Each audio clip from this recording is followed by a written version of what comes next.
kind of a student athlete are you looking for to run at BYU?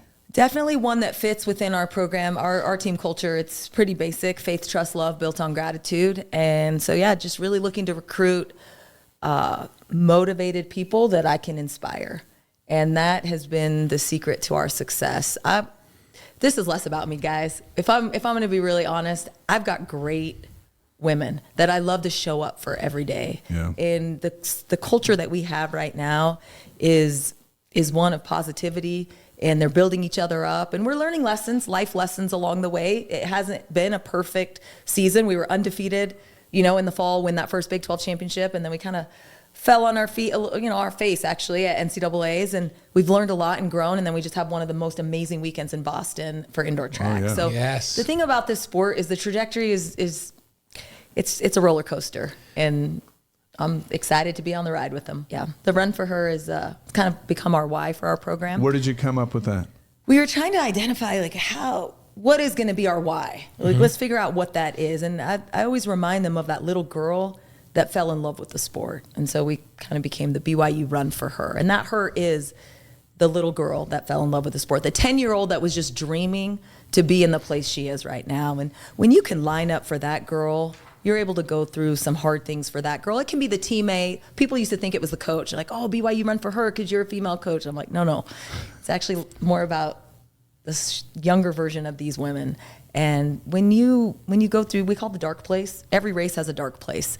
And when they get to that dark place and you just picture that 10, 12, 14-year-old girl that was dreaming of what she's about to accomplish, it's easier to stay in the dark for her.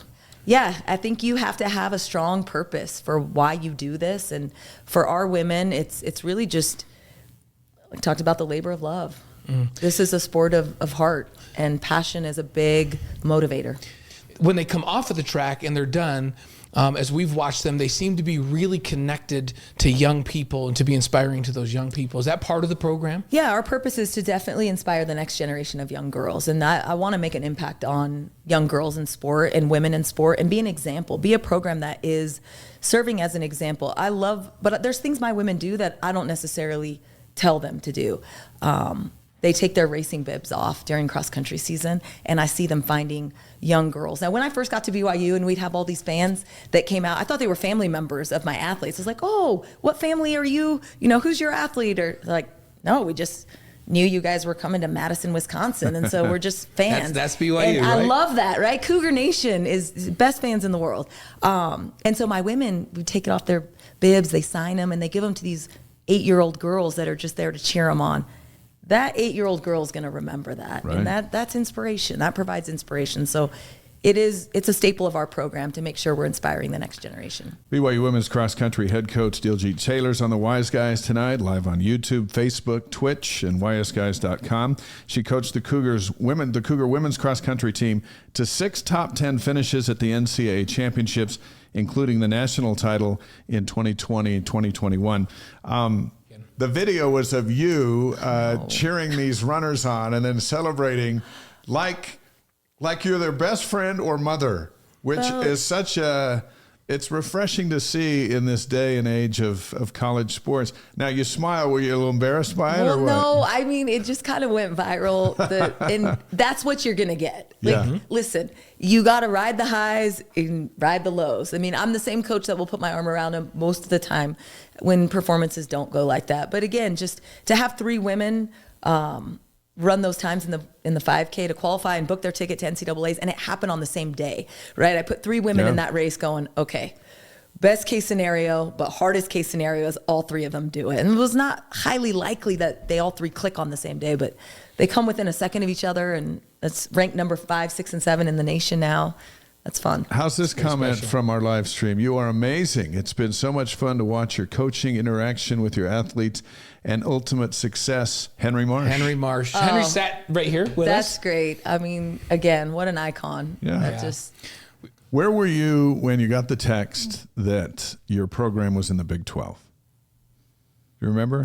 I had a feeling that this was going to happen. Really? It's kind of a funny story. They called this, why would you call a head coaches meeting at 9:30 on a Tuesday night? So Tom sends out this text to all the head coaches, and It's this meeting at 9:30, and I just had this feeling. There were a couple rumors going around, so I thought I wanted to be really clever. So I went down to the bakery, and I got the Big 12 logo, and I said, hey, can you make a little cake with the Big 12 logo on it for our 3 ADs? But you didn't know for sure that No, I didn't. And I don't know what we would have done with the cake. I probably would have left it in the bag. But as soon as he announced it, it's like 10 o'clock at night, and I like get the cake out, and they're like, seriously, how? But yeah, it was a good celebration, and how fun for us. I mean, I never felt like I was missing anything, if I'm being completely honest, but it's been great for us to get back. We're going to have our first indoor conference championship in a couple weeks, and I just think the camaraderie that happens with a team to have a conference championship to prepare for gives you more experience for that championship mentality, and just watching our other sports battle it out. I mean, how great for what women's soccer and volleyball did in this fall. Like, that is incredible. And so just our other sports too, they're battling. So before Blaine asks you 5 quick questions, so let's finish with this one. There are a lot of sports on campus, but yours won the Big 12 first.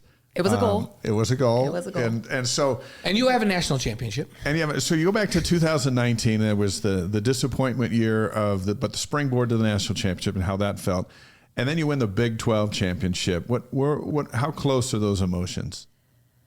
The national championship, we never talked about really winning it. But I try to stay focused on the process, and I really feel like if you prepare them, and they're one of the better teams in the country, like, they got a shot. But with the Big 12, the night before, and I don't do this often, but the night before I was like, guys, my thing is first year in, get the win. Okay? There's another phrase. But then first year in, get the win. But then I get invited to do this welcome to the Big 12 coaches social. Not all the coaches get invited to these socials because they usually happen at establishments that maybe they think BYU coaches won't walk into, aka like a bar. And so I'm sitting there with all the coaches, and the Oklahoma State coach is like, hey, I told my women the way that they beat you is like this race plan. I'm like, oh, whoa, okay. We got to get this win. Like, this is good. And it was close. I think it was within 4 points, and they were coming for us. And so, I wanted the team to be the first ones to win. It's just something you remember forever. And you got just to be able to hand it to Tom Homo too. Like, here's a trophy. The first Big 12 championship. Make some room for it. It's pretty amazing.